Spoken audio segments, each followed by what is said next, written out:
E siamo al primo video nell'Oristanese, esattamente a Baressa, dove abbiamo un piccolo concerto di 3 campane fisse. Abbiamo la grande, esattamente non so dove sia stata fusa perché le iscrizioni non ce lo permettono di vederla bene, però vederla è molto antica. E questo è il suo suono.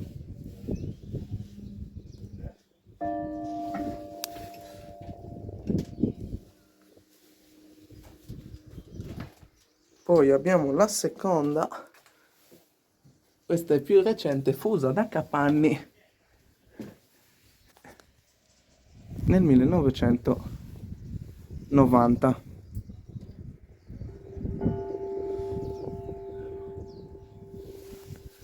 Vediamo anche il battaglio, questa è la più recente, e infine la piccolina,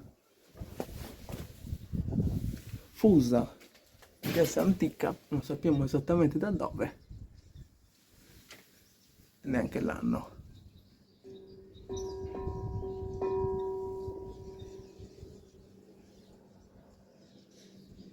L'impianto, a vederlo, sembra essere stato gestito in precedenza dalla Brevetti Scarselli, dalla OES, perché vediamo qui dalla piccola che c'ha non si vede molto bene, il sostegno del martello OES che vediamo lì a terra. Penso anche la grande non è che abbia segni di OES. Per poi passare, penso, alla trebina, anche vedere dalle montature qui della seconda e della grande. Infatti c'è ancora un martello, non so se ce ne sia altro.